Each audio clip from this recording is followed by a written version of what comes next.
সুগ্রাণ সাহাবীরা আতর রূপে করতেন তাহা ব্যবহার আল্লাহুম্মা সাল্লি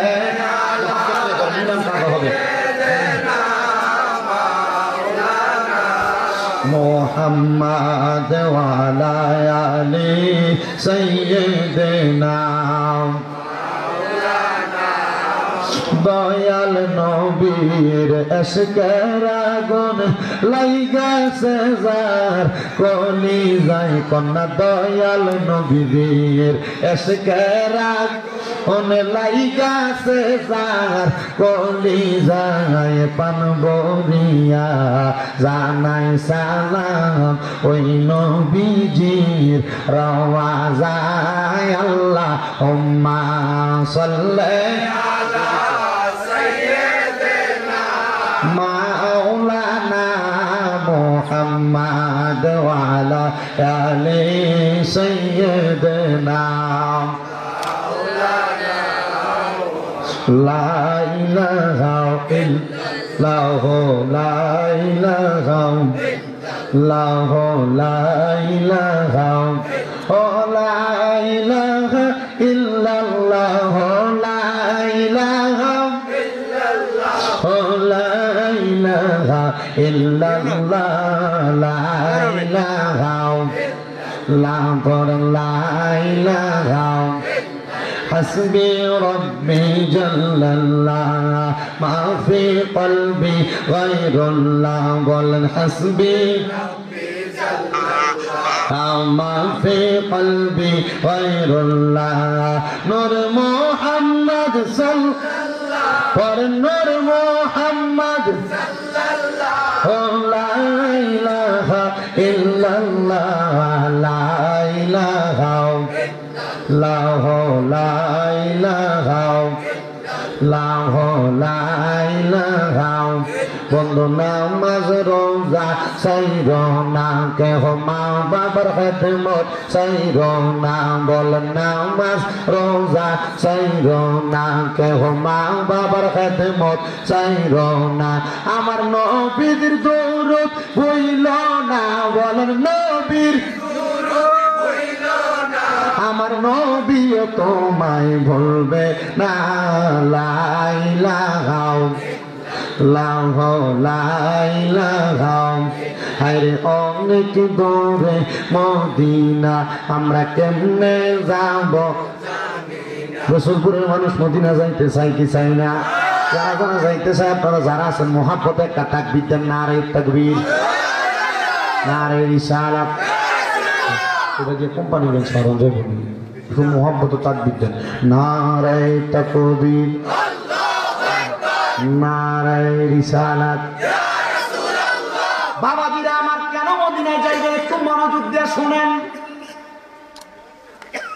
আমার মাথার দিকে তাকাইলে আপনারা বুঝতে পারতেছেন আমার মাথার বাবরি চুলগুলা যে নাই বেশি দিন হয় না মাত্র 2 মাসের চাইতে অল্প কিছু বেশি হবে আমি মদিনা থেকে আসছি মদিনা শরীফের সামনে যাইলাম আমি আমার রাসূলের পাক রওজা মুবারকের মধ্যে সালাম দিছি আমি আমার রাসূলের পাক রওজা মুবারকের মধ্যে সালাম দিয়া আমি আমার নবীরে বললাম ইয়া রাসূলুল্লাহ নবী গো ও দয়াল নবীজি নবী গো আমার জীবনের সবচাইতে বড় একটা শখ ছিল আশা ছিল আপনি নবী রওজা মুবারক আমি জীবনে একবার জিয়ারত করাম ইয়া রাসূলুল্লাহ নবী গো ও মায়ের নবী আমার মনের সবচাইতে বড় শখটা পূরণ হয়েছে আমি আপনি নবীর রওজা মুবারকের মধ্যে সালাম দিছি গো নবী নবীজি আপনার রওজা মুবারকে সালাম দেওয়ার পরে আমার মনের মধ্যে একটা কষ্ট আকাঙ্ক্ষা জাগছে গো নবী আবু বকর সিদ্দিক আপনি নবীরে দেখছে হযরত ওসমান জিন নূরাইন আপনি নবীরে দেখছে হযরত আলী কাররামাল্লাহু ওয়াজহু আপনি নবীরে দেখছে হযরত ওমর ফারুক রাদিয়াল্লাহু তাআলা আপনি নবীরে দেখছে কিন্তু ইয়া রাসূলুল্লাহ আবু বকর ওমর ওসমান আলী আপনার প্রতি ঈমান আনছে, কিন্তু আবু জাহেল আপনি নবীরে দেখছে কিন্তু ঈমান আনছে না। নবী গো, উতবা সাহেব আপনি নবীরে দেখছে কিন্তু ঈমান আনছে না। ইয়া রাসূলুল্লাহ, নবী গো, বাংলাদেশের মসজিদের ভিতরে 1 রাকাত নামাজ পড়লে 1 রাকাতের সওয়াব পাওয়া যায়, কিন্তু আপনি নবীরা বলছেন গো নবী, আপনার মদিনা শরীফের মধ্যে 1 রাকাত নামাজ পড়লে 50,000 রাকাতের সওয়াব পাওয়া যায়। ও নবী গো,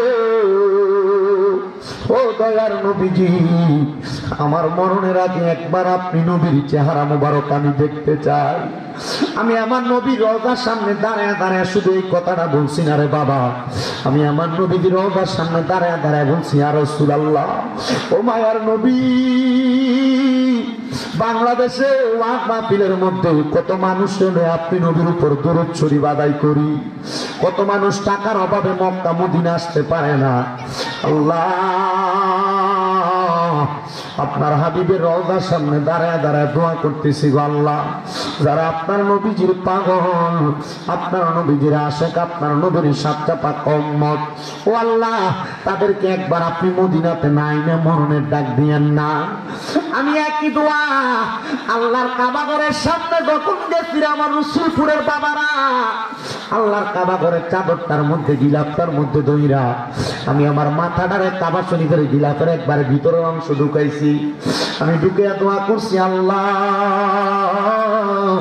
বাংলাদেশের মসজিদের ভিতরে 1 রাকাত নামাজ পড়লে 1 রাকাতের সওয়াব পাওয়া যায়, কিন্তু তোমার কাবা ঘরের মধ্যে 1 রাকাত নামাজ পড়লে 1 লক্ষ রাকাতের সওয়াব পাওয়া যায়।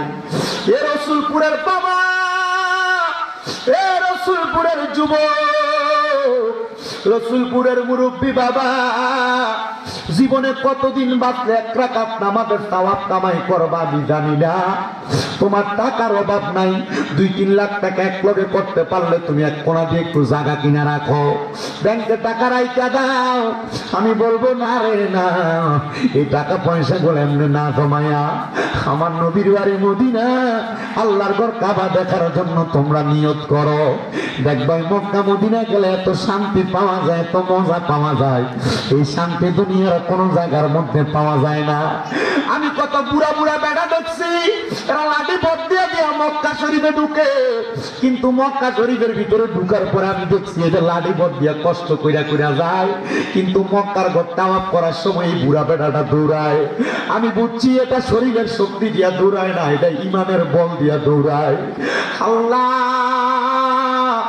আমার তো মক্কা মদিনা দেখাইছো, আল্লাহ, তোমার কত পাগলরা মক্কা মদিনা যাইতে পাগল, আল্লাহ, তাদেরকে মক্কা আর মদিনা না দেখাইয়া মরণ দিও না, কন্যা মক্কা মদিনা না দেখাইয়া মরণ দিও।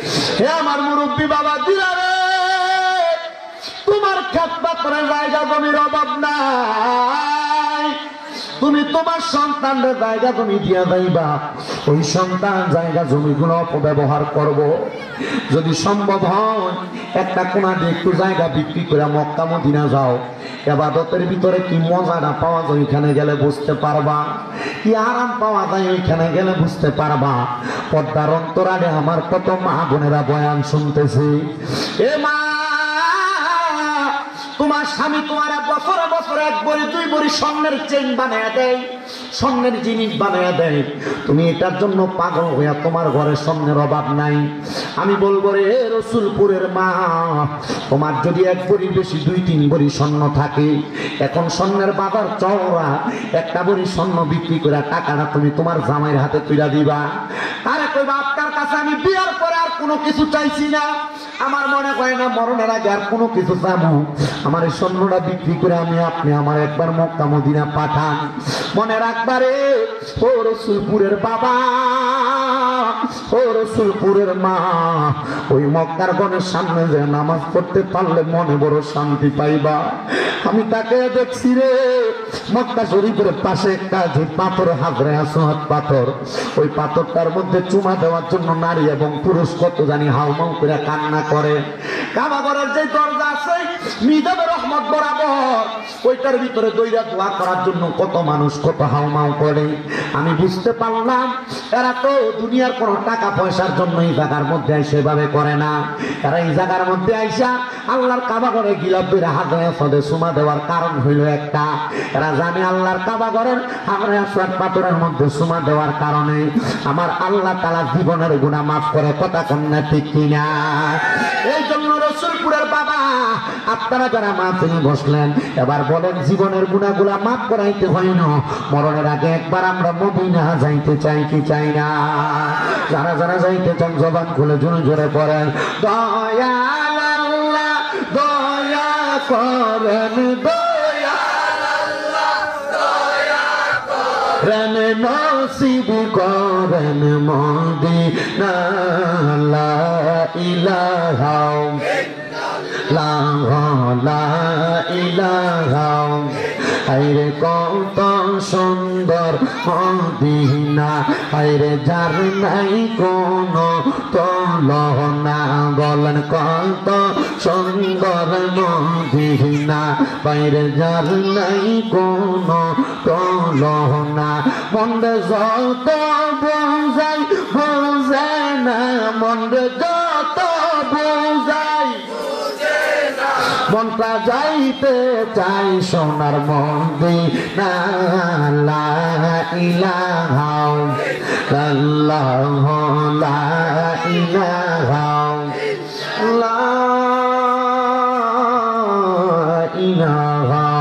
ইল্লাল্লাহ মুহাম্মাদুর রাসূলুল্লাহ সাল্লাল্লাহু আলাইহি ওয়াসাল্লাম।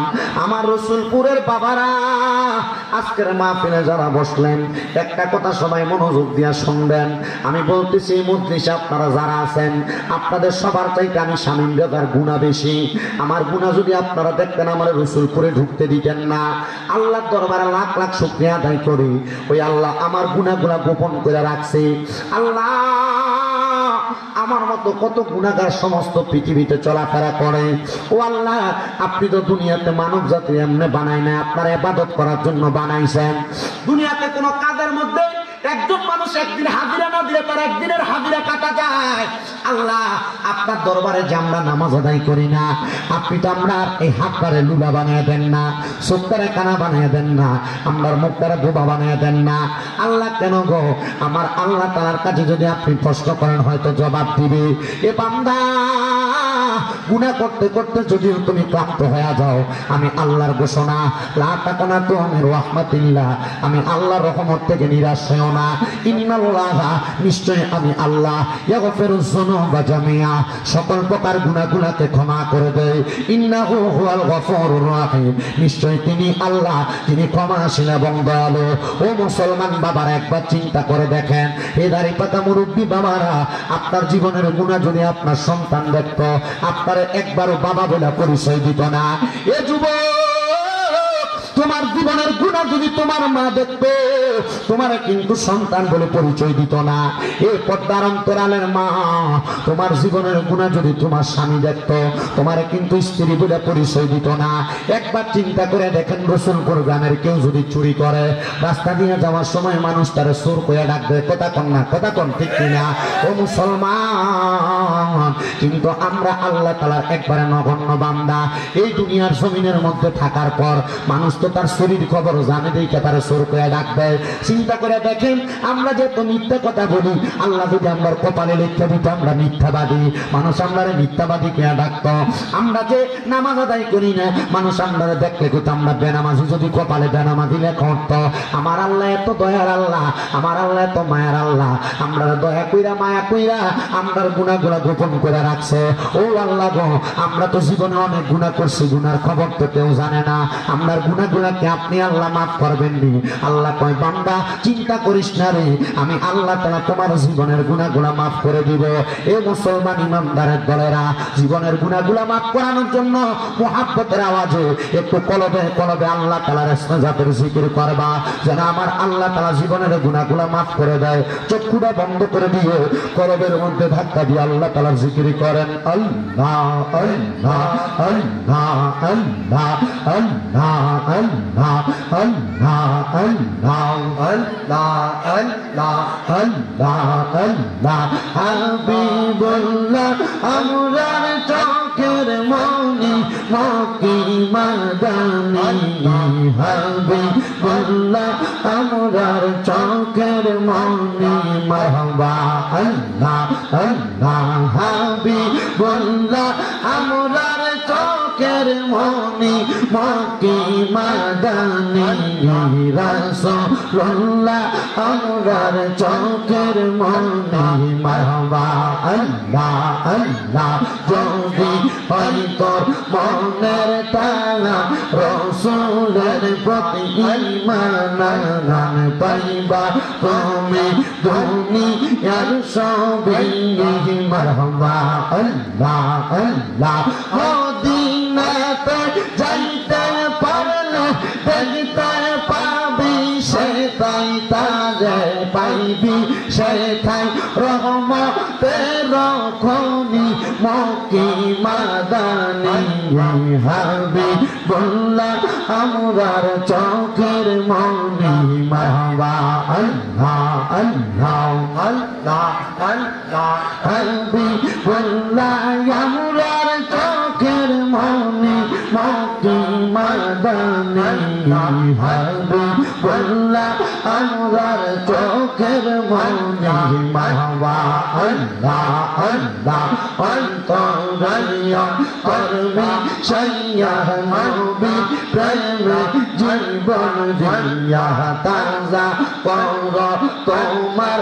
ঈমান খানে মারহাবা আল্লাহ আল্লাহ অন্তরাইয়া করবি সাইয়া রহমতের দিকে তাকাইয়া তাজা কর তোমার ঈমান খানে মারহাবা আল্লাহ আল্লাহ পাইতে চাইলে খোদার রহমত পাইতে হবে নবীর সরবত পাইজ দিব আল্লাহর যত ওলি মক্কি মাদানি রাসূলুল্লাহ আমরার চোখের মনি মারহাবা আল্লাহ আল্লাহ রাসূলুল্লাহ আমরার চোখের মনি মক্কি মাদানি রাসূলুল্লাহ আমরার চোখের মনি মারহাবা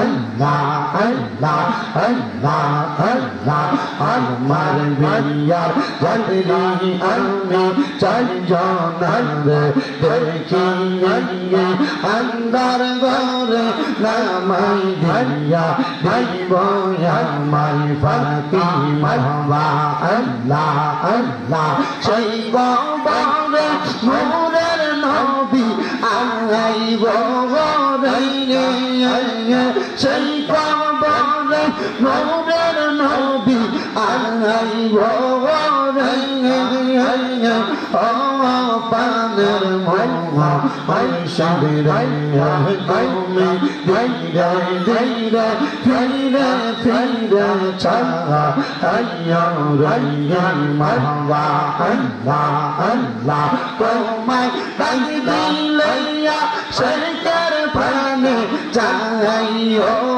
রে তোমায় ডাকি দিলাইয়া বলার প্রাণে চাইও রে ও পানের মোয়া আইসারে তুমি তুমি ধীরে ধীরে ফিরে ফিরে চাহা হাইয়া রাইয়া মারওয়া আল্লাহ আল্লাহ আল্লাহ পাকা সালাম পাকা কত পানি হরাইয়া সর্বিদায়ের গোসল দিব বড়ই পাতার জলে মারওয়া আল্লাহ আল্লাহ আল্লাহ গোলাপ শর্মা চন্দন সেইটাই বরে আতর গোলাপ শর্মা চন্দন সেইটাই বরে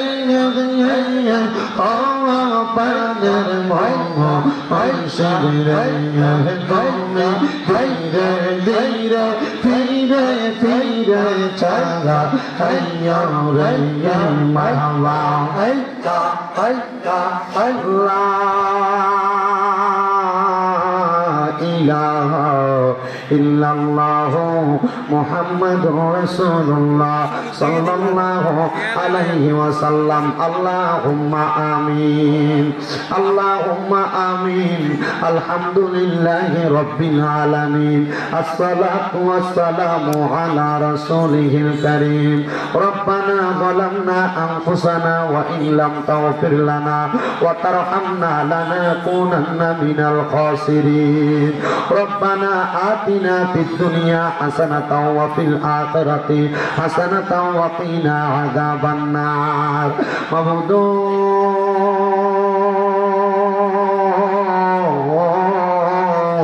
ও দয়াল আল্লাহ আপনি কি আসমানে না জমিনে না পাহাড়ে না দরিয়ায় রে আল্লাহ এই গত জীবনে আপনার কত তালাশ করলাম সন্ধান পাইলাম না আল্লাহ বহু সন্ধানের পরে এই রসুলপুর মধ্যপাড়া জনদ্দি সরকারের নাতি মরহুম আসমত আলী ব্যাপারী বাড়ির প্রাঙ্গণে এবং কবরবাসীর রোগের মাগফিরাত কামনার্থে 11তম বাৎসরিক সুন্নি সম্মেলনের ইন্তেজাম কইরা আমার সঙ্গে আলেম ওলামা দানি পাকা মুরব্বী বাবারা যুবক নওজোয়ান ভাইয়েরা ছোট্ট ছোট্ট মাসুম বাচ্চারা পর্দার অন্তরালের মা বোনেরা আপনি আল্লাহর শাহিন শাহী পাক দরবারে গুনাহগার কাঙ্গালের বেশে দুইখানা হাত বাড়াইছে আল্লাহ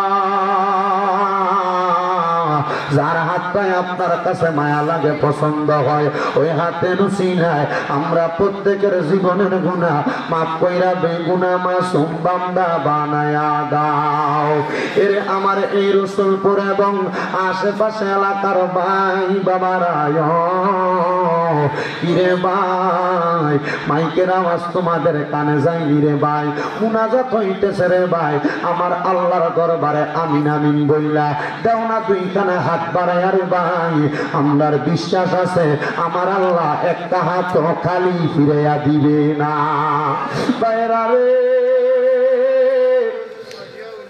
তোমরা তো এই এলাকার বাসিন্দা না রে ভাই একদিন দুনিয়াতে মায়ের গর্ভ থেকে জন্ম নিয়ে আগমন করছিলা আরেকদিন চলে যাইবা সাদা মার্কিন কাপড় পরিয়া তোমরার মতো কত ভাই বাবা জানি অন্ধকার কয়বরে মুর্দা লাশ শুয়া শুয়া রইছে আজকের মুনাজাত তার আর নসিবে হইছে না এ আমার এই রসুলপুর এলাকার পর্দার অন্তরালের মা বোনেরা গো কি গো মা মাইকের আওয়াজ তোমাদের কানে যায়নি গো মা মুনাজাত হইতেছে গো মা আল্লাহর দরবারে আমিন আমিন কইরা দুইটা হাত বাড়াইয়া দেও গো মা আর কতকাল দুনিয়ার রং তামাশা আড্ডাবাজির মধ্যে সময় কাটাইবা তাড়াতাড়ি ওযু বানাইয়া তোমার ঘরের একটা কন্যারের মধ্যে নামাজের মুসল্লাটা বিছাইয়া আল্লাহর দরবারে দুইটা হাত বাড়াইয়া দিলে আমরার বিশ্বাস আছে আমার আল্লাহ একটা হাতও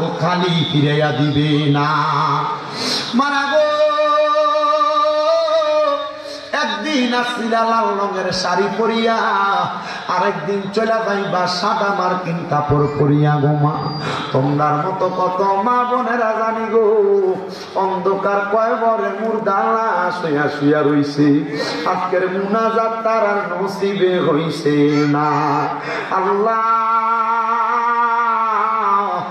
আজকের মুনাজাতের মধ্যে যারা হাত বাড়াইছে, অনেকে আছে জীবনের গুনার জন্য তোমার কাছে সব সময় কান্দি। মাবুদ রে, আমরা গুনার দিকে তাকাইলে আমরার কাছে বড় ভয় ভয় লাগে রে আল্লাহ।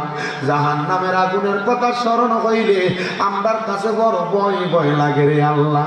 না জানি কখন মালাকুল মউত আজরাইল সামলারে ধইরা পালায়। আল্লাহ, আজরাইলের হাতে ধরা খাওয়ার আগে আমরার ইমানে আমলে জিন্দেগি নসিব করে দাও। মনিব ও দয়াল আল্লাহ, আজকের মুনাজাতের মধ্যে কে জানি হাত বাড়াইছে, তার জানি জগতের মধ্যে বাবা নাই রে বাবা। আরে আব্বা, যেই বাবারে বাবা কইয়া ডাকলে কলিজার আগুন ঠান্ডা হইয়া যায়, যেই বাবার দিকে মায়ের নজরে তাকাইলে সন্তান শান্তি পাইত, যেই বাবা নিজের রক্তরে পানি বানাইয়া মাথার গাম পায়া ফালাইয়া সন্তানরে মানুষের মতো মানুষ করছে, এমন আব্বা যাদের অন্ধকার কবরে রে আল্লাহ, আব্বার কবরটারে জান্নাতের বাগান বানাইয়া দাও। ও দয়া, কে জানি হাত বানাইছে, কার জানি জগতের মধ্যে মা নাই। আরে মা,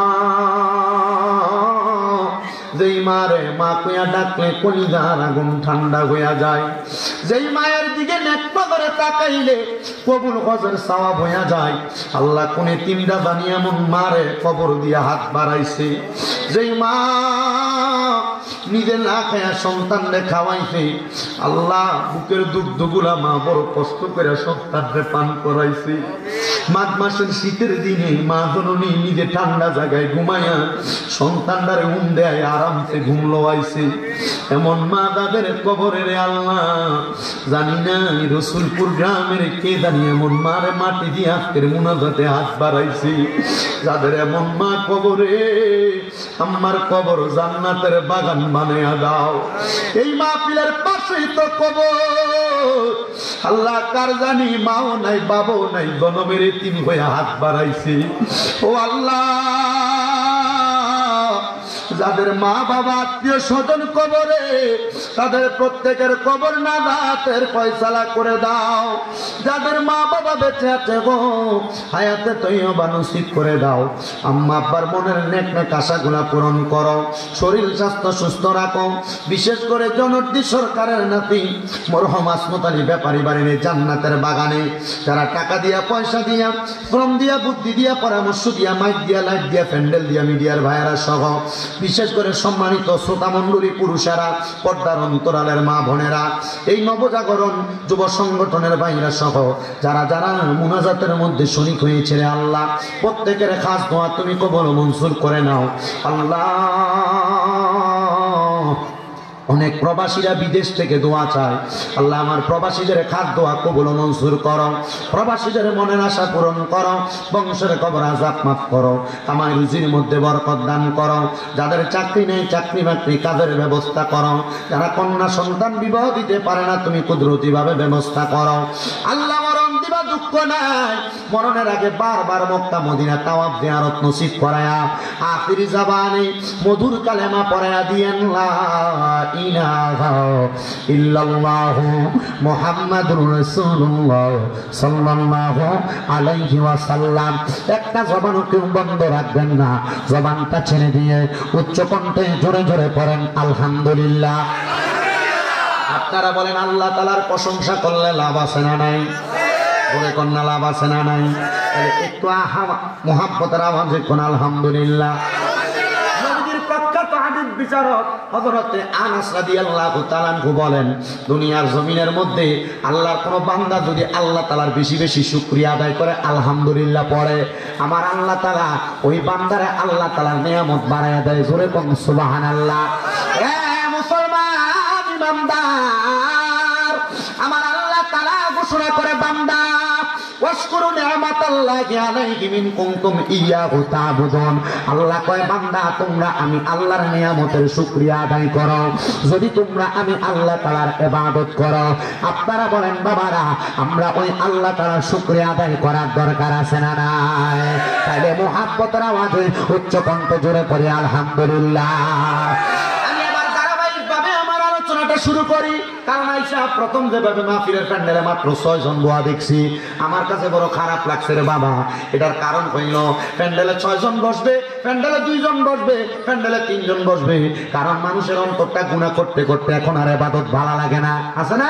মানুষের গুনাহ করতে করতে আল্লাহ তাআলার কোরআনের বাণী, রাসূলের হাদিসের বাণী, নবীর মুহাব্বতের কথা গুনে এখন আপনাদের কাছে ভালো লাগে না। মনে রাখবেন বাবা, একটা ময়লা প্লেটের মধ্যে করে মানুষ যেমন ভাত খায় না, একটা ময়লা কলবের ভিতরে আল্লাহর কোরআন রাসূলের হাদিসের কথা এমন ভালো লাগে না।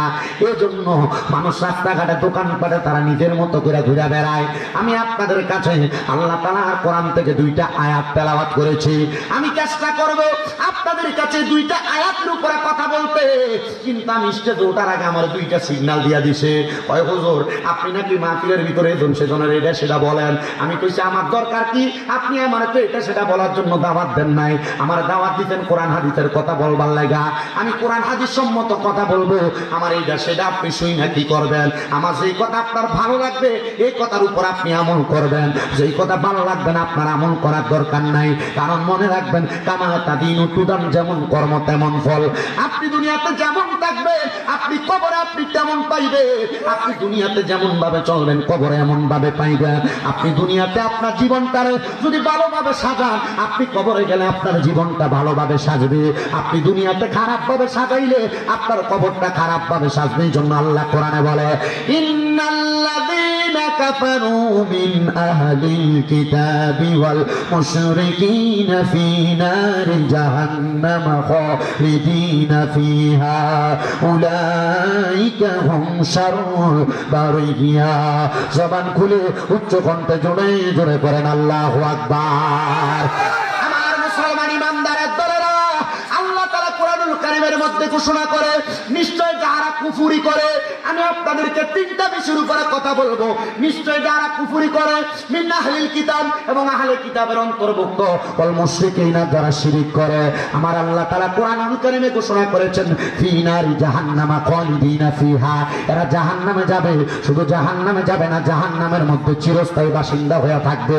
আল্লাহ বলে খালিদিনা ফীহা, বান্দা একদিন 2 দিন জাহান্নামে থাকবা না, জাহান্নামের মধ্যে তুমি চিরস্থায়ী বাসিন্দা হয়ে থাকবা। সাহাবায়ে কেরাম আমার নবীরে প্রশ্ন করে, ইয়া রাসূলুল্লাহ, ও মায়ার নবী, ও দয়ার নবী, রাহমাতুল লিল আলামিন নবী, আপনার কাছে জানতে চাই, আপনি নবী বলেন না কারা তারা তারা কবরের মধ্যে যাওয়ার পর চিরস্থায়ী জাহান্নামী হয়ে থাকবে। হযরত আব্দুল্লাহ ইবনে আব্বাস রাদিয়াল্লাহু তাআলা আনহু, যিনার উপাধি হইল রাইসুল মুফাসসিরিন, যিনি আমার নবীজির কাছ থেকে সরাসরি হাদিস বর্ণনা করেছে, হযরত আব্দুল্লাহ ইবনে আব্বাস রাদিয়াল্লাহু তাআলা আনহু বলে, আমার নবীজির জবান মোবারক দিয়ে বের হয়েছে, কুফরি তো তারা করে, আহলে কিতাবের অন্তর্ভুক্ত তো তারা হয়, শিরক তো তারা করে, উলাইকা হুম শাররুল বারিয়া, যারা দুনিয়ার সবচাইতে বাজে ব্যক্তি, খারাপ ব্যক্তি।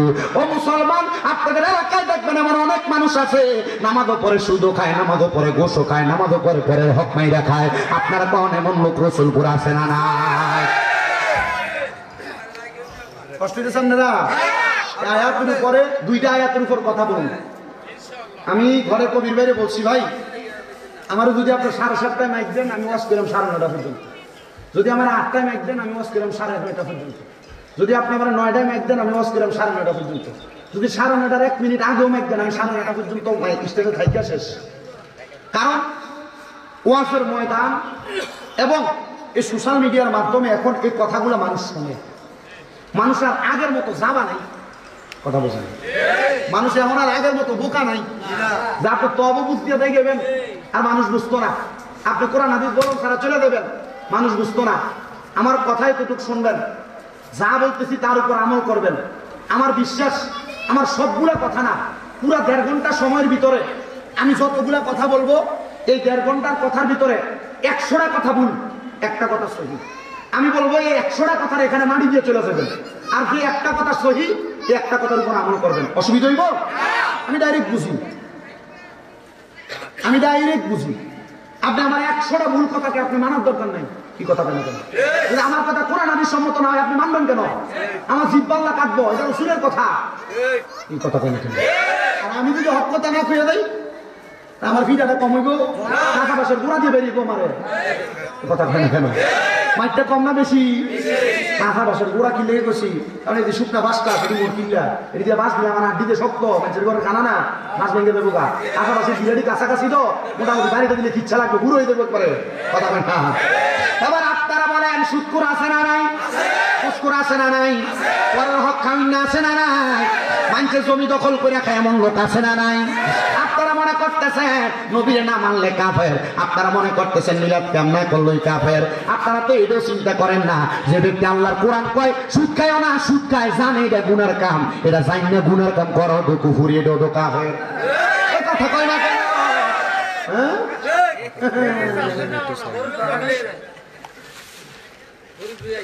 আপনার অসুবিধা হইতেছে। আমরা কিন্তু এটিকে ধরে নিয়ে মসজিদের সভাপতি বানা, আমরা কিন্তু এটিকে ধরে নিয়ে মসজিদের সেক্রেটারি বানা, আপনারা এটিকে ধরে নিয়ে এলাকা সরকারের মাথার দর বানা। আবার দাঁত ছড়াবে খবর গেল সব কি লেগে বানাইছে অঞ্জলি জিঙ্গা কি তো আমরা এলাকার যে মসজিদের সভাপতি আদি শিখবো তার কেউ না মসজিদের সাত ডালে জনসংখ্যাদের রটি লাগছে দেও দিচ্ছে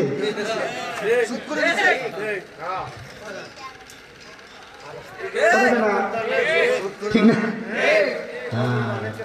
যদি কেউ এলাকার ঘুষকু যদি সেক্রেটারি মসজিদের গাছ তোর সিমেন্ট লাগছে সব একটা দিছে মাতিস না এই কথা কয় না আছে না না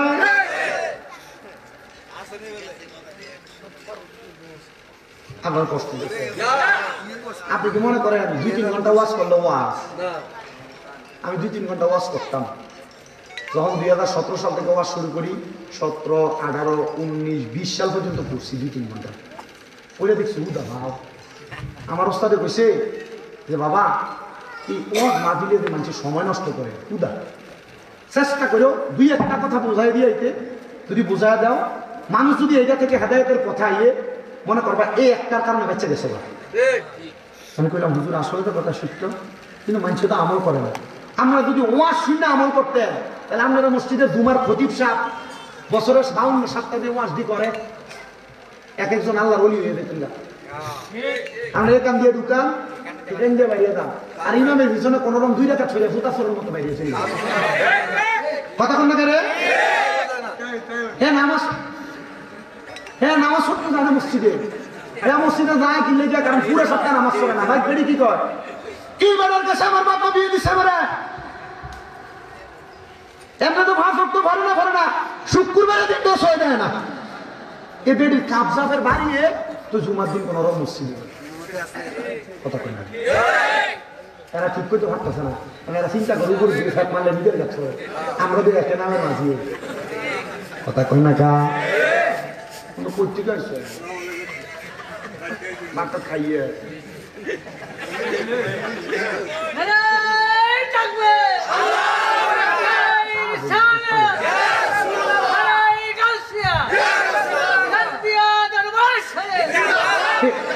আমরা সুদপুর আর ঘুষপুর হারামপুর এরা কিছু কইলে কি এরা বহে এরা কিছু কয় আমি যদি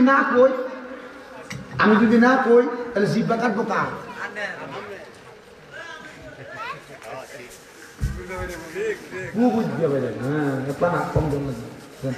বুড়া মানুষ আমরা যারা দাঁড়ায় রয়েছে আমি জানি আপনারা কি লেগে বল না কিতা করতাম কম মানুষ মিছিল মিটিং এর ভিতরে এক কাপ চা না খাবাইলে মিছিল মিটিংও যায় না হুজুর আমরা করে এনেছে ইয়া যদি মনে করেন মাহফিল কমিটিও নিচে কত খ্যাটটা দিত তাহলে বইয়া কত মজা হইতে কথা কয় না না ওই আটটা চেয়ার আনা হুজুর তারা বও আমরা হুজুর মানুষ বাইরে থাকছেন না খতিব আমরা খতিব সাহেব আমরা সেদিকে বাইরে বাইরে থাকতাম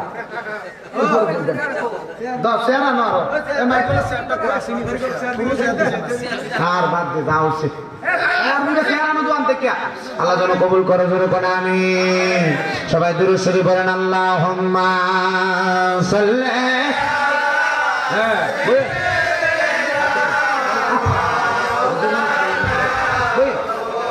ওয়া আলা আলি সাইয়্যিদিনা দিবানিশি মন্ডে আমার আর দিও না যন্ত্রণা গমে যদি হইতা আমদনি যাইতাম সোনার মদিনায় আল্লাহুম্মা মোহাব্বতে মোহাব্বতে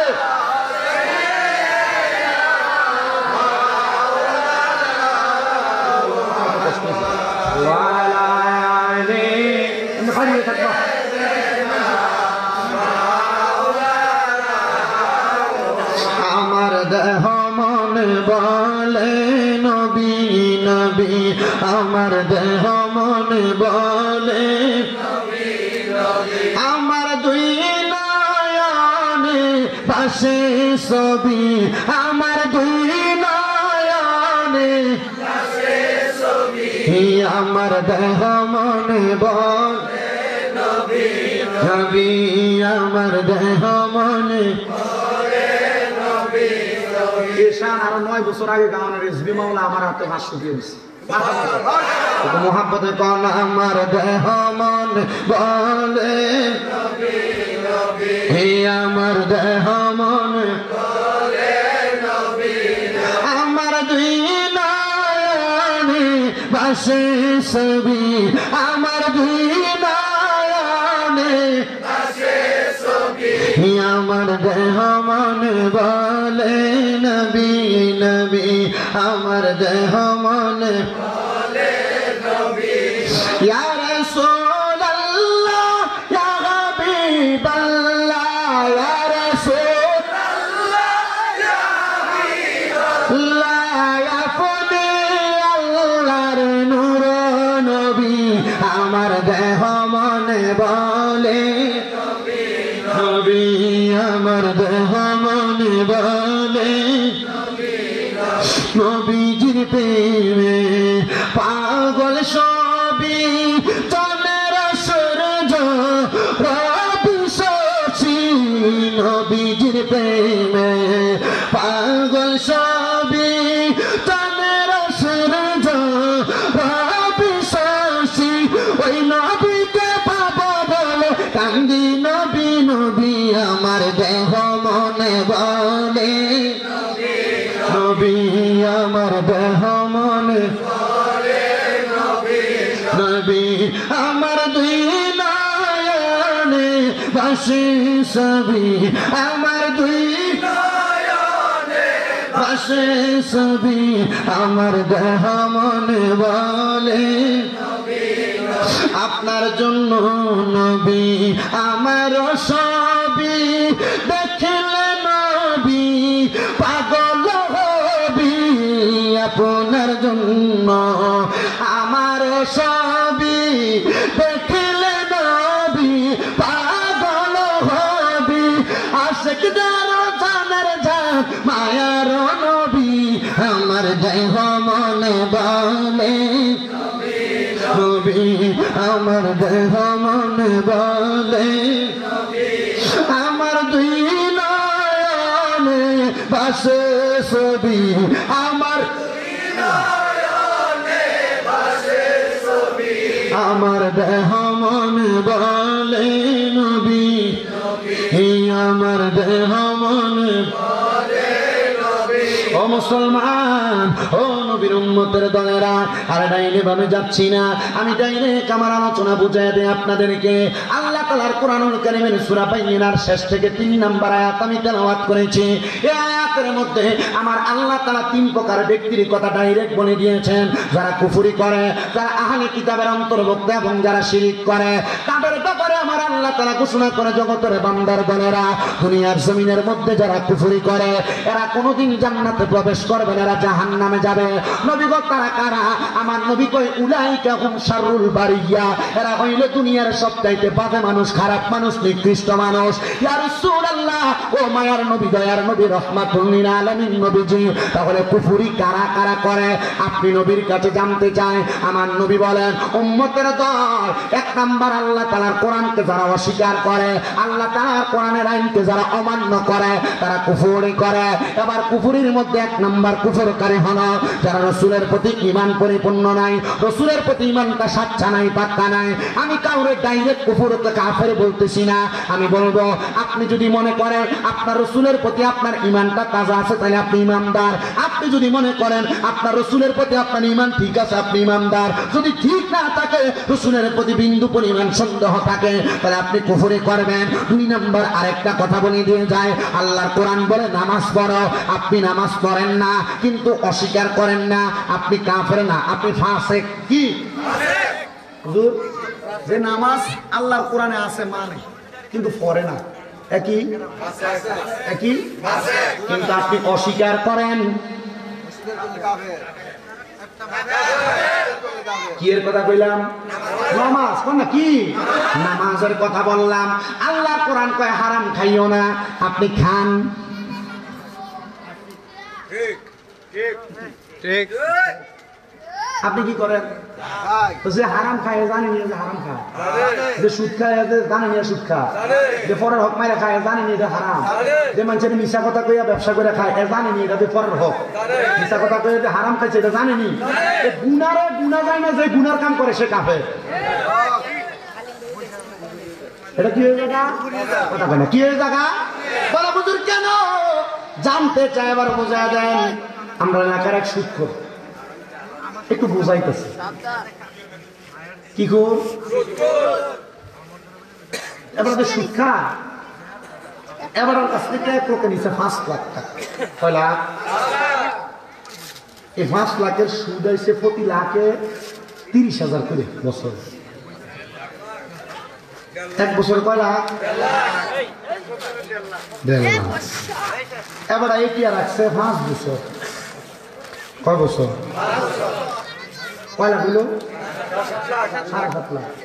আসল কয় লাখ? মোট বেড়া চিন্তা করলো আমার আসলটি হাত থেকে লাভের টিয়া বেশি, আসলটি থেকে মানে গুণাগার যে এটা গুণা হারাম, এটা খাওয়া যে না যায় সেটা যাই না গুণা করে কেন শুনে চিন্তা করলো এই টাকা যদি আরো 2-3 বছর থাকে, প্রতি বছরে 1.5 লাখ করে বাড়ে, এটা 15 লাখ হয়ে দাঁড়ায় 2 বছর। ঠিক আছে না? চিন্তা করলো না কয়জন রিক্সা চালায় ভাত খামু, নিজের জায়গা জমি আছে বিক্রি করে হইলো সুদের টাকা দিয়া হয়। হ্যাঁ জায়গা বিক্রি করছে, বিক্রি করে যে বেকার থেকে 5 লাখ কইছে তারা দেখেছে বাইরে তুই তো আমার কাছে 5 লাখ টাকা দিছিলি, এটা সুদে আসলে যে 12.5 লাখ কইছে, আমি তোর 10 লাখ টাকা দিই আর 2.5 লাখ টাকা আমি রাখি, আমার জায়গা বেচছি, কারণ আমি জায়গা বেচছি অল্প কয়েকটি, আমি যে 2.5 লাখ টাকা না রাখি আমার বিভূতি আমি কই যে দাঁড়াবো 8 খরচের কেউ নাই, সুদ খরচ তুলবে। আমি যে সুদ খাই কবর যে যাবো, আল্লাহ কি আমার তোমার থেকে 2.5 লাখ টাকা কম নেওয়ার কারণে আমার একটা বাড়ি কমাইয়ে দিব?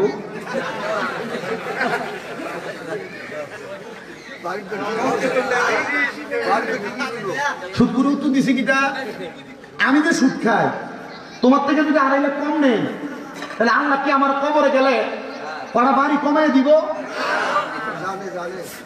আমি এর কথাটা শুনে আমি আর দিকে হাত করে ফেলে না, কামড়া করলো কিটা, হ্যাঁ জানে এটা গুনার কাম, হ্যাঁ জানে এটা বদ কাম, জানলেও খায়। ও কাকা শুধু খা না তো 5 ওয়াক্ত নামাজ, এটা খা না শয়তান। কি শয়তান? কি শয়তান? শয়তান দেখছেন নি কোনদিন? এদিক দিকে শয়তান, এদিক দিকে। তো কেমন বুঝবেন এটি শয়তান? যে দামেস্কের বড় ইমাম সাহেব, আপনার কষ্ট আছে কোনো? দামেস্কের এক বড় ইমাম সাহেব, এই ইমাম সাহেবের কাছে যাইয়া এক লোক কইতেছে হুজুর আমি তো একটা মাসালার ফেস আটকে গেছি। যা কি এর ফেসে? হুজুর একটা মাসালার ফেস আটকে গেছি। আমরা মাঝে মাঝে হুজুরের কাছে আমরা হুজুর লেগে হুজুর মাসালার ফেস আটকে গেছি। হুজুর বাবা রে আমার কোনো মুসল্লি আমার আজ 8 বছর চাকরি করি কেউ শিখেল না, তুমি আমার মাসালার ফেসের কথা শিখেবা, তাড়াতাড়ি কয়ে গেল উত্তর দিক। হুজুর আমার স্ত্রীর গর্ভ থেকে পর পর 2টা কন্যা সন্তান হয়েছে। কয়টা? হুজুর 2টা কন্যা সন্তান হওয়ার পর আমি নিয়ত করছি আল্লাহ যদি আমার স্ত্রীর গর্ভে 3য়বার একটা ছেলে সন্তান হয় তাহলে আমি কয়েকজন মুমিন মুসলমানদের খাওয়াবো। ভাগ্যের নির্মম পরিয়াস নিয়ত করছে ঠিক, কিন্তু এর মোর ঘরে 15 বছর মাইনে নিয়েছে। আমি এত সুন্দর একটা নিয়ত করলাম যে মুমিন মুসলমানদের খাওয়াবো, কিন্তু আমার বউয়ের ঘরে মাই হইল। এবার আবার নিয়ত করছে, আল্লাহ আমার পুরো এলাকার যত মুমিন মুসলমান তারা আমি আমার যদি আগামীতে যদি একটা ছেলে সন্তান হয় সবাই রে খাওয়াবো। কারণ ছেলে সন্তানের আশা, একটা ছেলে সন্তান মারা গেলে তার মা বাবা জানাজা পড়াইবে। নবীজি কয় দুনিয়াতে কোনো সন্তান তার মা বাবা জানাজা পড়াইলে সালাম শেষ করার আগে তার মা বাবার জীবনের গুলো মাফ হয়ে যাবে। আপনাদের দোয়ায়, আমি ছোট মানুষ তো, আমার কুমিল্লা 6টা মাদ্রাসা, 6টা। আমি গতকালকে মাহফিল করে আইসা ফজরের নামাজের পরে ঘুমাইতে ঘুমাইতে 5টার উপরে হয়ে গেছে, উঠা গেছে আমার 10টার পরে। মাদ্রাসায় আমার বাচ্চাদের রেজাল্ট এবং 2টা ছেলে আজকে হাতে দিয়েছে আমার মাদ্রাসায় আজকে। এরা পুরস্কার দিয়া ডাইরেক্ট আপনাদের এখানে রওনা দিচ্ছে। তো গোসল যে করছি না গাঁটা একবার ভারবার পর ওই রামপুরের এখানে আমার ভাইয়ের বাড়ির সামনে কল আছে, এখানেই করে এসে গেছি। পরে এদিকে আসছে, আমার খুব কষ্ট হয় কথা বলতে। আমার বয়স অনুযায়ী আমি যেই সম্মানের যোগ্য না, আল্লাহ আমার একটা বেশি দিচ্ছে। প্রত্যেক দিন মাহফিল করি, প্রত্যেক দিন করি। শুধু দোয়া করবেন আল্লাহ যেন আমার এই খেদমতটা এবং আমার মাদ্রাসার যে ফলাফানগুলা কুমিল্লা শহর নূরপুর চকবাজার নূরপুর সমনিতে তাহফিজুল কোরআন মাদ্রাসা অনেক ফলাফান আছে। ওই যে আমার কবির ভাই উনি জানেন। তো যেই কথাটা বলতেছিলাম, এত বড় নিয়োগ করার পর পরের বছরে এর স্ত্রীর গর্ভ থেকে মাই হয়ে গেছে। কি হয়েছে? কয় মাই হয়েছে? এত ভালা ভালা নিয়োগ করলাম, আল্লাহ আমারে মাই হয়ে দিল। এই ব্যক্তি মাইয়ার ফজিলত জানে না, মাইয়া বেশি হইলে যে স্বভাব বেশি এবার আর জানে না। এবার আবার নিয়োগ করছে, আর হুজুরে কয় না, হুজুর আমি শেষবার একটা নিয়োগ করছি। কি নিয়োগ? আমি নিয়োগ করছি যদি আমার এবার একটা ফোলা হয় আমি আর মুমিন যারা খাবাইতাম না, আমি শয়তানরে খাবো। কারে? কথা কয় না। কারে? বেড়া কয় আল্লাহর কি রহমত, 5 নাম্বারটা যেটা হয়েছে ফুতই হয়েছে। আর হুজুর আমি ফতোয়া আটকে গেছি গা, শয়তান ভাই কই? আপনার কি কষ্ট দিতেছে? বুঝছি না একটারে বড় বিড়াল মাথার কথা আরাম বসছি আমার শেষের দিকে। হুজুর ওর শয়তান ভাই কই? আমি তো বড় হুজুর দামেশকে শয়তানের সন্ধান দেয়। হুজুর কইছে আগামীকালকে ফজরের নামাজের সময় মসজিদের কাছে দাঁড়াইবে।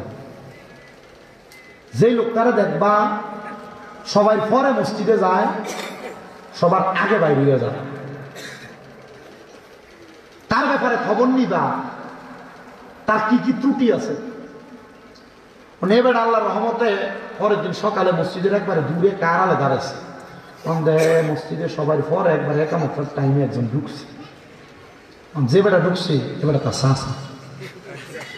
কেডা? যেটা আগে আগে বাড়িছে তারা উড়ে করে হে বেটাই তুমি 3 দিন পরীক্ষা করবা। 3 দিন পরীক্ষা করলাম একে বেড়া। আমি তো জানি আমার চাচাটা কিটা করে। এবার 1 নাম্বার খাসিয়ত এবার ওই টিহা দিয়া টিহা বানায়। তো মানুষের জন কি কো ঠিক আছে, মানুষের জন কয় এবার সুদ খায়, এবার সুদ খায় না, এমন এবার বউ খায়। আমরা আসে না বাড়ি বাড়ি সুদ খাবে কথা বন্ধ কেন বেরিয়ে ধরা খাইবা খবরে গেল খায় না, শুধু খায় না, চিন্তা করছে শুধু খায় না, বেশির উপরে বেশি খায়। আসেনি 3 দিন পরে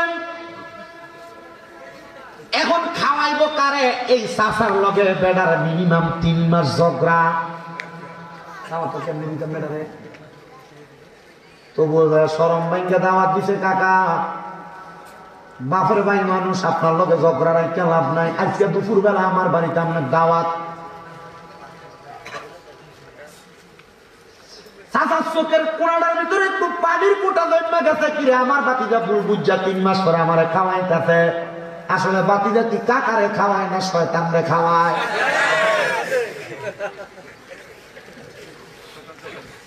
তোমরা ফজরের নামাজ পড়া ঘরের দিকে যায় আর বাতিজার বউরে ডাক দিয়া কয়, কি গো কি খাওয়াইবা?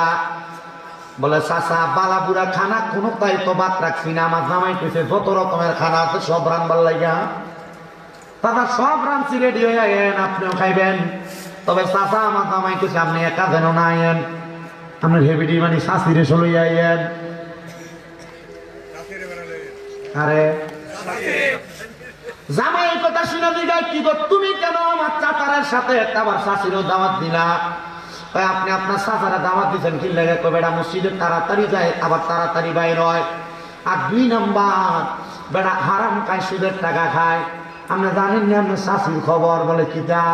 আপনার শাশি আপনার চাচাটার উপর দিয়া চলে, মানে এবে দিয়া বেড়ার থেকে আরো 10 হাত আগেন না পয়সা। শুধু এবিডি না পারলে এবিডির বংশের সবাইরে তুমি বউ খাওয়াও। বলে এটার কারণ কি? ইমাম সাহেব কয় এটার মতো শয়তান আর দুনিয়াতে না।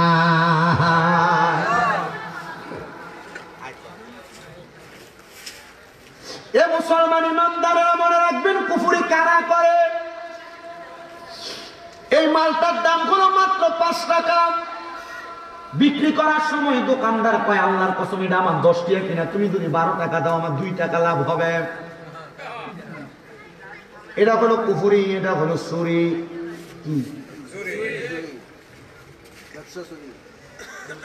ওজনের মধ্যে কম দেয়, কম চুরি। খেতের গালা কাছে আপনাদের এলাকায় অনেক বেড়া মানুষ আছে, আগে খেতের লাইন দিয়া ব্যাং গাড়ি চলতো, অনকালা সাইকেলে চাক্কো বালা করে চলেন, এটা হাতের বান, এটা আরেকটা চুরি। হ্যাঁ মুসলমান ইমানদারের দলেরা মনোযোগ দাও, আরো কিছু কুফরি আছে। কুফরি বলে হুজুর কি কুফরি? আর শায়খুজ জানি, বৃদ্ধ বয়স অনেক বুড়া বেড়ারা লুচ্ছামি করে।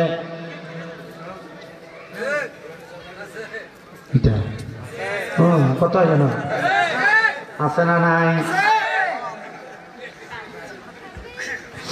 যুবক বয়সে জিনা ব্যভিচার করে এমন লোক আছে না নাই?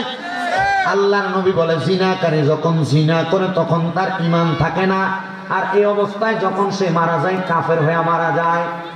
চোর যখন চুরি করে ওই অবস্থায় যদি ওই ব্যক্তি মারা যায় তাইলে কুফরি করে, ওই অবস্থায় কাফের হয়ে মারা যায়। ও আমার এই রসুলপুরের বাবারা, রসুলপুরের বন্ধুরা, আপনাদের সবার কাছে বলবো, আপনাকে আল্লাহ বিবেক দিয়েছে, আপনি কিভাবে চলবেন আপনি জানেন। আল্লাহ বলে বান্দা লা ইউকাল্লিফুল্লাহু নাফসান ইল্লা উসআহা, আমি আল্লাহ কারোর সাধ্যের বাহিরে কোনো কিছু চাপিয়ে দেই না। বান্দা তুমি যেভাবে চলতেছ এভাবে শুকরিয়া আদায় করো। বেশি পাওয়ার জন্য হারাম খাইও না, গুনার কর্মের দিকে যাইও না, যেন তুমি এই গুনার কর্ম করতে করতে কাফের হয়ে মারা যাও। আর মনে রাখবা, যা পাইছো তাতে শুকরিয়া আদায় না কইরা যদি তুমি কুফরি করতে করতে মারা যাও, তাইলে তোমার মরণের পরে অন্ধকার কবরে তুমি কোনো শান্তি পাইবা না, শান্তি পাইবা না। ওই 2 নাম্বার আহলে কিতাব কারা, এদের পরিচয় আপনাদেরকে দেওয়া লাগবে না, কারণ মুসলমান মুসা নবীর উম্মতের মধ্যে অনেক উম্মত ছিল যারা আহলে কিতাব, এদের পরিচয় বর্তমানে দরকার লাগে না। কিন্তু 3 নাম্বার ওই মুশরিকিনা যারা শিরিক করে, আল্লাহ ছাড়া অন্য কোন জায়গায় মাথা নত করে দেয়। এ মুসলমানেরা, আপনাদেরকে তো কোনোদিন রেজবি মাওলা শিখায় নাই যে রেজবিয়া দরবারে যায় মাথা নত করতেন, শিখাইছেনি? সেজদা দিতেন শিখাইছেনি? আল্লাহর কসম রেজবি মাওলার ফতোয়া ছিল আল্লাহ ছাড়া কারোর কাছে মস্তক অবনত, এটা কুফরি, এটা হারাম। কথা হয় না? এটা শিরিক হবে, শিরিক হবে। কথা বলে কি হবে? বলো হুজুর শিরিক হবে, তাহলে বুঝলাম এটা মুশরিকদের অন্তর্ভুক্ত। এমন কোন কর্মকাণ্ড আপনি করবেন না। বলো হুজুর মুশরিকের অন্তর্ভুক্ত আর কেমন কাজ? কোন মুশরিক যে কর্ম করে কর্ম সাদৃশ্যপূর্ণ কোন কর্ম আপনি করবেন না। যদি করেন আপনি জাহান্নামের অতল গহ্বরে পড়ে যাবেন। এবার আসেন আয়াত আয়াত কারিমার শেষ অংশের কথা আমি আপনাদেরকে বলেছিলাম, এরা দুনিয়ার সবচাইতে বাজে লোক, খারাপ লোক, নিকৃষ্ট লোক। কিন্তু পরবর্তী আয়াতে আমার আল্লাহ তাআলা একটা সুখবর দেয়, ইন্নাল্লাযীনা আমানু ওয়া আমিলুস সালিহাতি উলাইকা হুম খায়রুল বারিয়া। জবান খুলে উচ্চ কণ্ঠে জোরে জোরে করেন আল্লাহু আকবার। আল্লাহর ঘোষণা অস্বীকার করলে ঈমান থাকবে? আল্লাহ বলেন নিশ্চয় যারা ঈমানদার। কি ঈমান? আমার সাথে বলেন, আমানতু বিল্লাহি, পড়েন, আমানতু বিল্লাহি ওয়া মালাইকাতিহি ওয়া কুতুবিহি ওয়া রাসূলিহি ওয়াল ইয়াউমিল আখিরি ওয়াল কদরি খাইরি ওয়া শাররিহি মিনাল্লাহি তাআলা ওয়াল বাসি বাদাল মাউত। জবান খুলে জোরে বলেন আল্লাহু আকবার।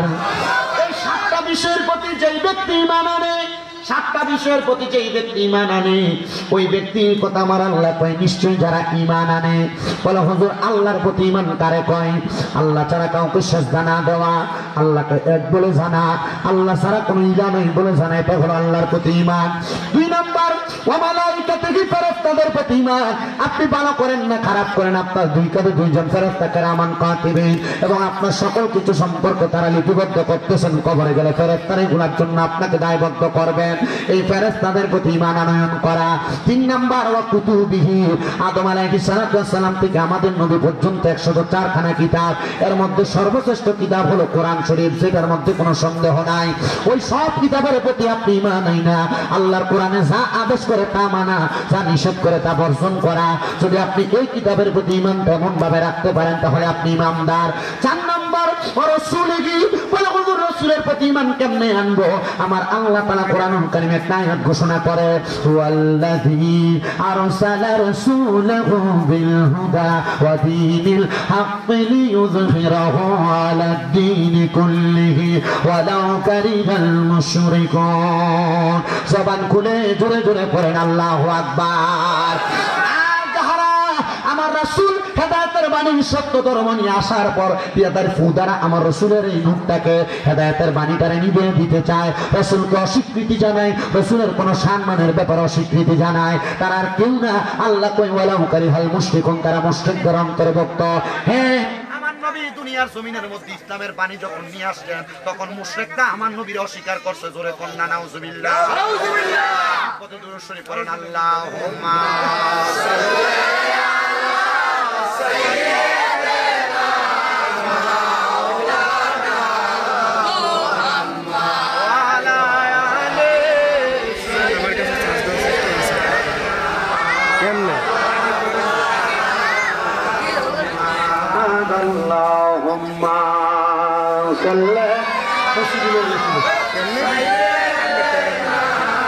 মাওলানা মুহাম্মদ ওয়া আলা আলি সাইয়্যিদিনা।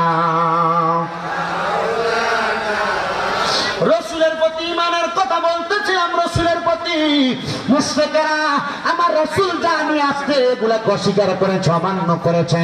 আমার নবী রহমতের নবী আল্লাহর কোরআন থেকে বল, থাক না থাক, পাল্লা উগলা টুকলা থাকলে বিষয় দেন, এরা মন সাইডে বলবে বিষয় দাও। কিশোরীও বলে গুণা কিশোরী, মোটামুটি যেটা বানাইছি খাইয়া মজা পাওয়া দেবো, কথার নমুনা বোঝা গেছে।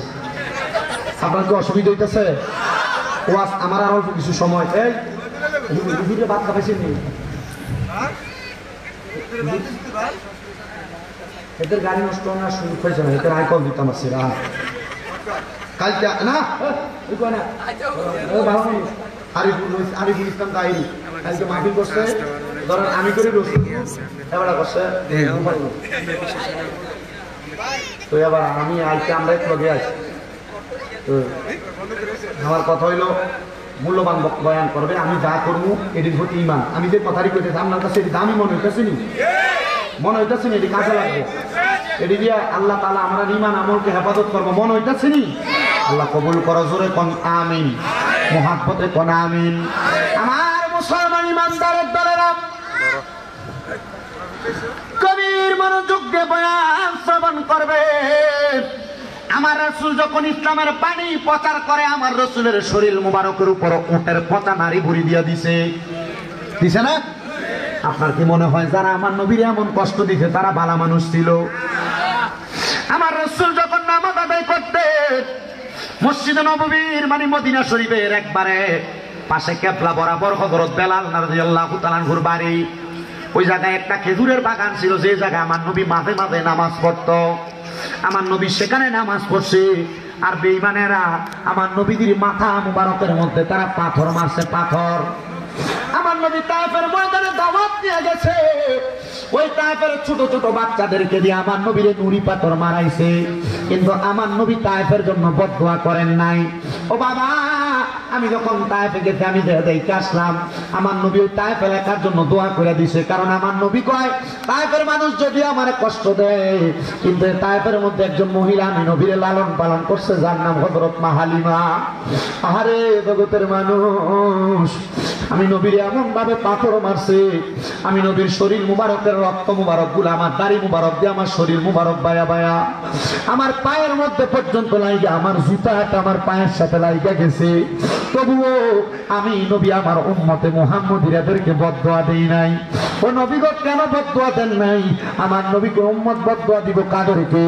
এই তায়েফ এলাকার মধ্যে তো আমি নবীর দুধ মা, আমি নবীর আম্মা জান ইন্তেকাল করার পরে আমি নবীর দুধ পান করাইছে, এই জন্য আমি নবী বদদোয়া করি নাই। পুরো আরব মরুভূমি, কিন্তু তায়েফ এলাকার ভিতরে সবুজ সবুজ ফল হয়, 3 ফলের মতো দামি ফল আরবের তায়েফ এলাকার মধ্যে হয়। শোনেন বাবারা, এজন্য রসুলের প্রতি ইমানটার তাজা রাখা লাগবে। ওই রসুলের প্রতি ইমানটা তাজা আপনি কেমনে বুঝবেন? যখনই দেখবেন রসুলের বিরুদ্ধে কোনো জায়গায় কোনো কথা বলা হয়, রসুলের সম্মানের ব্যাপারে কোনো জায়গায় কোনো কথা বলা হয়, যদি দেখেন এই কথাটা শুই না আপনার কলিজাতে আঘাত লাগছে, মনে করবেন হ্যাঁ আপনার ইমানটা ঠিক আছে, আর নচেত আপনার ইমান ঠিক নাই, ইমান ঠিক নাই। মুসলমান, এবার 5 নাম্বার, ওয়াল ইয়াউমিল আখির, আখিরাতের প্রতি ঈমান আনা, আখিরাতের প্রতি ঈমান আনা। আপনি মনে করতেছেন দুনিয়াটা মস্ত বড়, খাও দাও ফুর্তি করো না, রে মুসলমান না, এমন না, এমন না, এমন না। মনে রাখবেন রে, এই দুনিয়ার জিন্দেগির পরে আখিরাত নামক একটা জায়গা আছে, সেই জায়গার মধ্যে গেলে আমার আল্লাহ তাআলার কাছে হিসাব দিতে হবে, কথা কোন না ঠিক কিনা? ওই বিচার হবে কর্ম অনুসারে, কঠিন হাসরে বিচার হবে কর্ম অনুসার। কাম বালা, কবরে বিচার বালা। আপনার দুনিয়ার কাম খারাপ, কবরের বিচার কেমন খারাপ? আযাবুন শাদীদ, যন্ত্রণাদায়ক শাস্তি। কেমন যন্ত্রণা?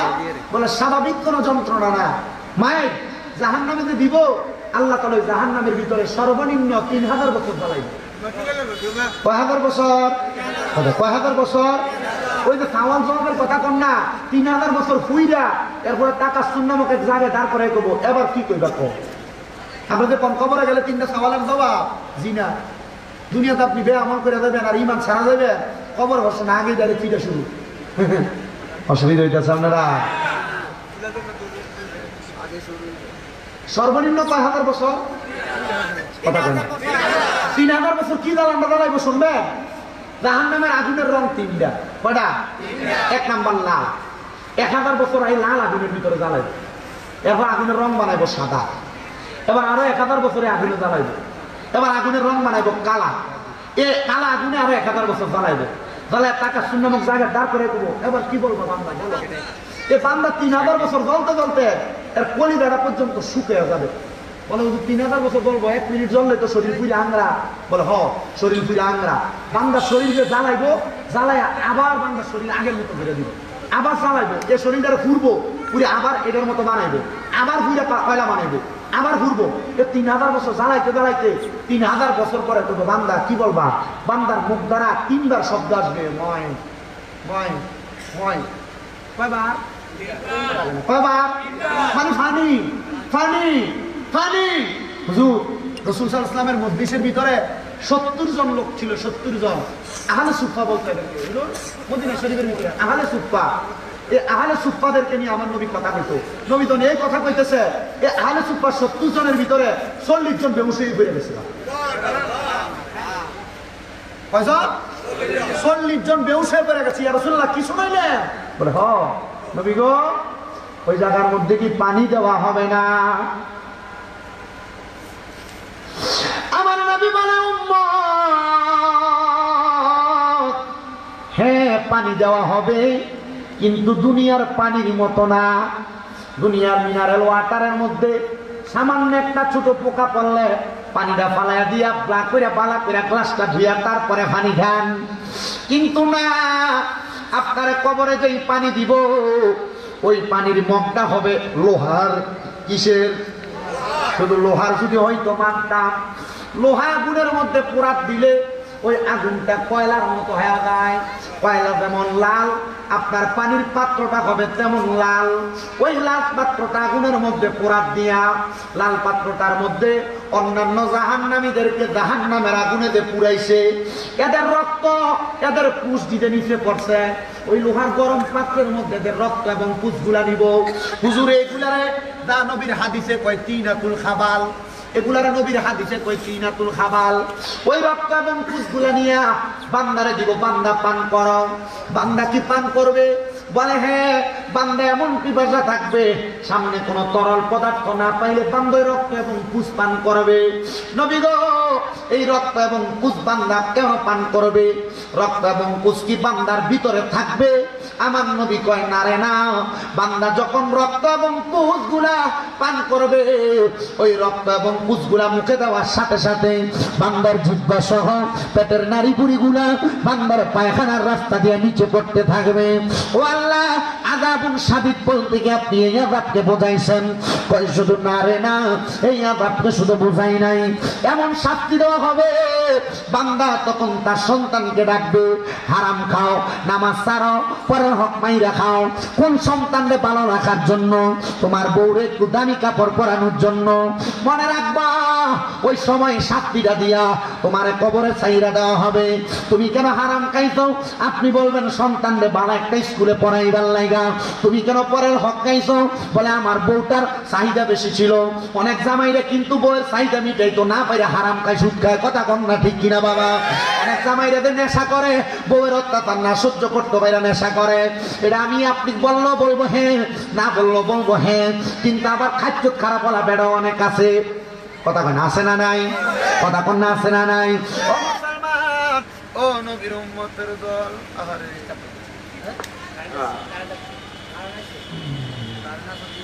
বুঝলি আপনাদের কষ্ট হচ্ছে বাবারা, গভীর মনোযোগ দিয়ে বয়ানটা শ্রবণ করবেন।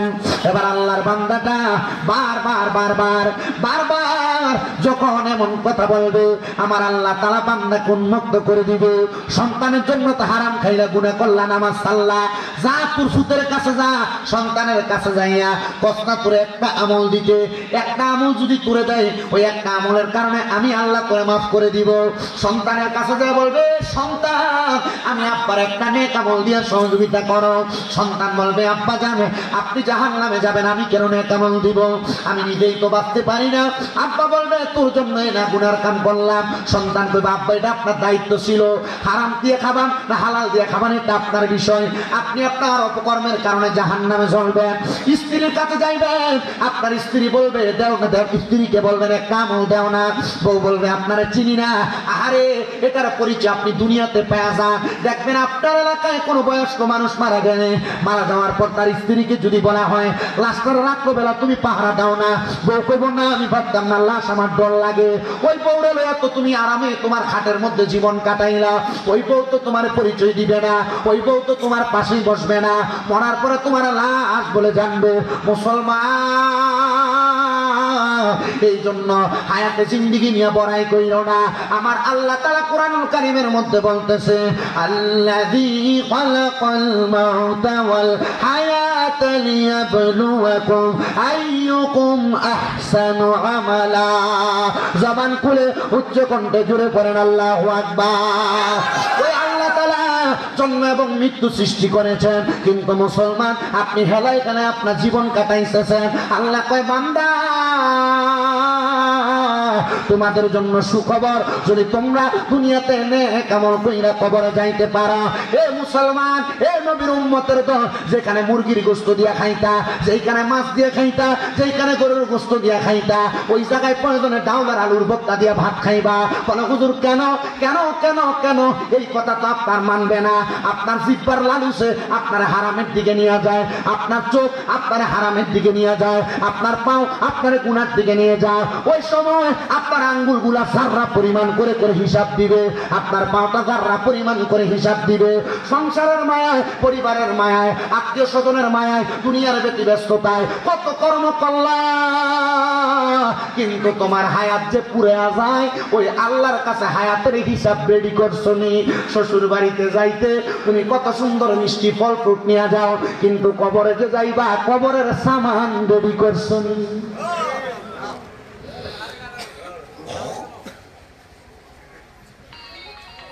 কবরের সামান কি মুসলমান? কবরে ইমানের কথা বলছি, আখেরাত। কয় বিষয়ের প্রতি ইমান? সাতটা। কয়টা? 5 নাম্বার চলে আখেরাত। ওই আখেরাতের প্রতি ইমান যদি থাকে, মানে কবরে গেলে এমন শাস্তি দিব, আবার আল্লাহ জান্নাতে মজা দিব, তাইলে তুমি বাঁচবা। আমার নবী ডাক দিয়ে কোন উম্মত ওয়াল কদরি খায়রি, এটা বড় মারাত্মক বিষয়। আপনাদের এই রসুলপুর এলাকায় দৈনিক 300 টাকা ইনকাম করে বা 500 টাকা ইনকাম করে, আছে না? আবার 2-3 ঘন্টায় 500,000 10,000 কামাই করে, কেমন আছে না? 3,000 টাকাওয়ালা চিন্তা করে, আল্লাহ যদি আমারে 3 লাখ টাকা দিতা বালা হইতো। 500 টাকাওয়ালা চিন্তা করে যদি 5,000 হইতো, এটাই তো ভালো হইতো। কিন্তু বান্দা জানে না, বান্দার তাকদীরে 500ই আছে। বেড়ার ঘরে ঘুমায়া ঘুমায়া স্বপ্ন দেখে যদি আমার বড়টা বিল্ডিং হইতো। আল্লাহ কইছে লা ইউকাল্লিফুল্লাহু নাফসান ইল্লা উসআহা, আমি আমার সাধ্যের বাইরে কাউরে সাফায়া দেই না। তুমি বেড়ার ঘরে থাকার যোগ্য, তোমার বিল্ডিং দিত কেমনে? বাচ্চার বয়স 5 বছর, মাথায় বস্তা তুলে দিলেন 50 কেজি, পারবো? আল্লাহ কয় তুমি বেড়ার ঘরে থাকার যোগ্য, এই জন্য বেড়ার ঘর। বেড়ার ঘরে থাকা যদি আলহামদুলিল্লাহ কও, শুকরিয়া আদায় করলে নিয়ামত বাড়ায়া দেয় কে? এ বান্দা, তোমার তাকদীরের ভিতরে 500 টাকা আছে, এটারে খারাপ মনে করো না। যদি এটা খারাপ, কইবা আলহামদুলিল্লাহ, দেখবা এটার ভিতরে বরকত আছে। এ বান্দা, বিল্ডিং ঘরে একতলাতে ঘুমায়া 3 তালার স্বপ্ন দেখো, না না না, একতলাতে থাইকা কইবা আলহামদুলিল্লাহ। আল্লাহ কয় বান্দা, এটা তোমার তাকদীরের জন্য ভালো। যদি এটার প্রতি ঈমান আনো, তাইলে ওয়াল কদরি খায়রিহি ওয়া শাররিহি, তাকদীরের ভালো এবং মন্দের প্রতি ঈমান ঠিক থাকবে। এ 6 নাম্বার গেল, কিন্তু 7 নাম্বারটা বড় মারাত্মক। হুজুর কেমন মারাত্মক? আল্লাহর নবী ঘোষণা করতেছে মিনাল্লাহি তাআলা ওয়াল বা'সি বা'দাল মাউত। কবরে যখন মাটি দেন, মাটি দেওয়ার সময় আপনারা পড়েন মিনহা খালাকনাকুম ওয়া ফিহা নুঈদুকুম ওয়া মিনহা নুখরিজুকুম তারাতান উখরা। আচ্ছা, এটার একটা অর্থ আছে। আমরা সমাজের ভিতরে অর্থ করে, আমরা মাটি থেকে বানাইছে, মাটি থেকে আবার তুলব, আবার মাটির ভিতরে ঢুকাইব, অথবা এমনি করে না? হুজুরেরা জিগাইয়ান, এই আয়াতের কোন জায়গার ভিতরে মাটি শব্দের আরবি নাই, তুরাবিন আছে? মাটি শব্দের আরবি নাই, কিন্তু মিনহা, এ হায় জমির দ্বারা আয়াতের আগের অংশে ওই মাটির কথা বুঝাইছে। ও মুসলমান, তোমার যে আমার আল্লাহ বললো ওয়াল বা'সি বা'দাল মাউত, কতবার তো ইমানে মুজাম্মিল, ইমানে মুফাসসাল পড়লা, ইমানে মুজাম্মিল আর মুফাসসালের মূল তথ্যটা তো জানলা না। একটু মনোযোগ দিয়ে জানো, খালি কালমা তৈয়বা লা ইলাহা ইল্লাল্লাহু মুহাম্মাদুর রাসূলুল্লাহ পড়ছ, কালিমা শাহাদাত আশহাদু আল্লা ইলাহা ইল্লাল্লাহু ওয়াহদাহু লা শারীকা লাহু ওয়া আশহাদু আন্না মুহাম্মাদান আবদুহু ওয়া রাসূলুহু পড়ছ, এটাই বুঝি ঈমান। বললে খালি ঈমান, আর জানার নাম ঈমান না। জোরে কও, জোরে কও। আমার নাম ঈমান, তাহলে ওয়াল বাসি বাদাল মাউত, আপনাকে যে আমার আল্লাহ তাআলা মৃত্যুর পর আবার উত্তোলন করবে, কবর থেকে বের করবে, ওইটার প্রতি ঈমান আনা লাগবে। নবী গো কেমন করে তুলবে আর তুইলা কি করবে? ওই ময়দানে মাশরে তোমার হিসাব নিকাশ করা হবে। ইয়া রাসূলুল্লাহ, ইয়া হাবিবাল্লাহ, হিসাব নিকাশে জাহান্নামে গেলে তো শাস্তি দিব, জান্নাতে গেলে কেমন মজা দিব? আমার নবী কয় জান্নাতের মজা তো শুধু কবরে না, জান্নাতের মজা দুনিয়ায়, জান্নাতের মজা কবরে, জান্নাতের মজা হাসরে, জান্নাতের মজা আখিরাতে, জান্নাতের মজা মিজানে, জান্নাতের মজা ফুলসিরাতে, জান্নাতের মজা জান্নাতে। নবী গো নবী গো নবী গো কেমন মজা আপনার কাছে জানতে চাই। ওই জান্নাতীরা দুনিয়াতে যদি অসুখেও থাকে, ওই আলহামদুলিল্লাহ আল্লাহ তাআলা শুকরিয়া আদায় করে। আল্লাহ তাআলা যখন জান্নাতি ব্যক্তির রূহটা কবজ করে, আজরাইল কিন্তু জান্নাতি ব্যক্তির রূহ এত সহজে নেয় না, পারেনি। মনে করেন একটা রিস্কের ড্রাইভার তারা ফিরটা লয়ে গেল, ওটাই অবশ্যই পুলিশের গাড়িতে যদি ফিরে দিত ধরে সহজে পারবো, সহজে পারবো? এমন এমন এমন জান্নাতের রূহ এত সহজে যাবে না। আমি তিরমিজি শরীফের একটা হাদিস করছি, আপনারা যদি কষ্ট না হয় আমি শোনাইতাম, রাজি আছেন আপনারা? হাদিসটা পরে আমি এখান থেকে বিদায়। সবাই একটু দুরূদ শরীফ পড়েন, আল্লাহুম্মা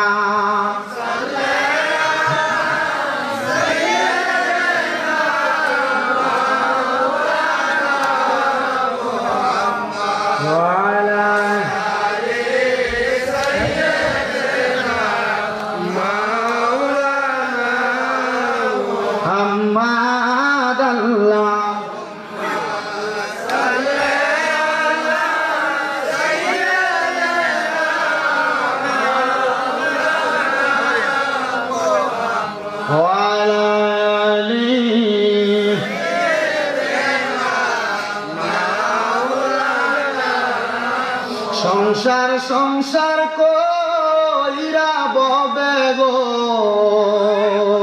করলি না বন্দেগি, কিভাবে কাটাইবা মনরে, কবরে দিন্দে গিরে, আরে ওরে জীবন গুনায় গুনায় গে হেলো রে, হায়রে ওরে জীবন গুনায় গুনায়, ওরে পড়বি পড়বি বলের যুবক, নামাজটা পড়লি না, ওরে আজরাইল যেদিন আসবে পাশে রে, ছাড় তো পাবি না আরে, আরে ওরে জীবন গুনায় গুনায় গেলো রে, হায়রে ওরে জীবন, ওরে বাড়ির পাশে পুকুর পারে গো, ওরে বাঁধবি সুখের গো, ওরে বায়ো নাই রে বা আন্দব নাই রে, কে লইবে খবর রে, আরে ওরে জীবন হেলো রে, হায়রে ওরে জীবন গুনায়। এবার আমি আপনাদেরকে তিরমিজির একটা হাদিস শোনাই, কষ্ট নিবেন না বাবারা, অল্প সময়ের মধ্যে বিদায়। আল্লাহর নবী রাহমাতুল্লিল আলামিন নবীজি ডাক দিয়ে উম্মতের দলেরা, ইমানদারের রূহ কবজ করা এত সোজা না। আপনি ইমানদার কিনা আমি আবারও বলতেছি, আপনারা আমি বলা লাগবে না, আপনি নিজের বিবেকটা নিজে প্রশ্ন করবেন। এখান থেকে বাড়ির যাইয়া ডান হাতটা ডান গালের সাথে লাগাইয়া, ডান কাছে শুইয়া পাটারে নিমের মতো বাঁকা কইরা চিন্তা করবেন আপনার ইমানটা কত আছে, ইমানদার কতটুকু আপনি, আপনার বিবেকের বিচার আপনি নিজেই করবেন। এবার আল্লাহর নবী কয়, ইমানদারের সামনে যখন আজরাইল আইব, আজরাইলের 4 বার ফেরেশতারা বাধা দিব। কয়বার? কথা বলেন, কয়বার? 4 বার বাধা দিব।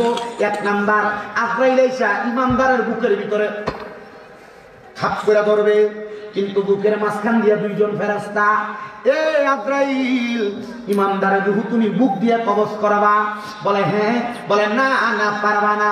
কারণ কি? বলে ইমানদার বান্দার বুকের মধ্যে আল্লাহ নবীর ভালোবাসা মুহাব্বত, এ ভালোবাসা মুহাব্বত কইরা আল্লাহ এবং রাসূলের প্রেমে জীবন কাটাইছে। তার মানে তুমি এই বুক দিয়ে রূহ বাহির করতে পারবা না।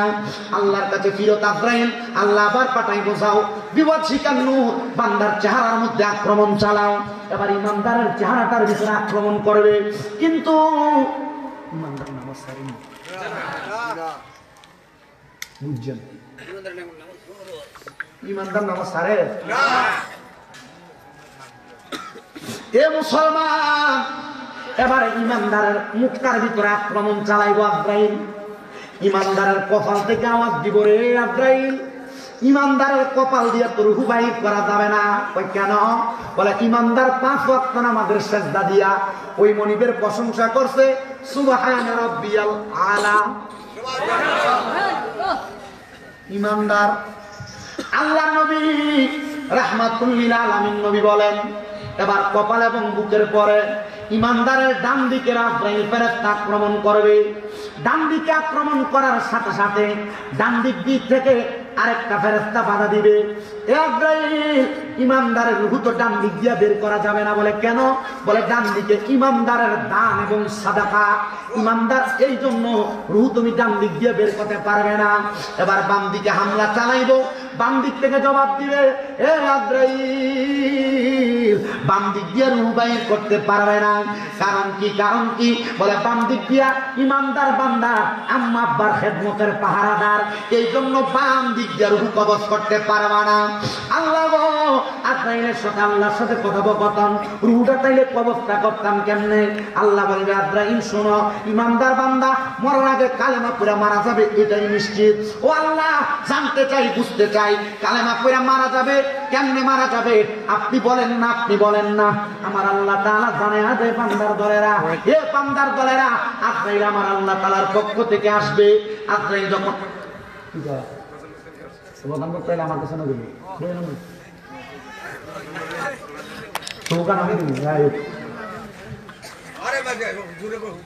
ইমানদার বান্দার কাছে আবার আজরাইল আনে ঘটনার কারণ আমি তাকবীর দিব, তাকবীর দিয়ে ভাড়াই দেবো, কি হইব? বেটা তো আমার ভাই হই নাকি? তা তাকবীর একটা জোরে দিব আর কি, 3-4টা না দিয়ে একটা দিব একবার জোরে দিলাম আপনারা। আল্লাহ কবুল করো, জোরে কোন আমিন। এবার আজরাইল এসে ইমানদারের সামনে দাঁড়িয়ে থাকবো। এবার উপরে তো খবরদারি চলে না, এবার ইমানদারের সামনে কেন দাঁড়াইবো? তার মানে বোঝা যায় আজরাইলের চাইতে ইমানদারের দামটা কম না বেশি? কম না বেশি? নারে তাকবীর, নারে সালাত, নারে গাউসিয়া, আহলে সুন্নাত ওয়াল জামাত, হযরত মাওলানা আরিফুল ইসলাম তাহিরি সাহেবের আগমন। এই মাহফিলের পক্ষ থেকে জোরে কোন নাম মারহাবা, আর জোরে কোন মারহাবা। আমার থেকে শৈল্য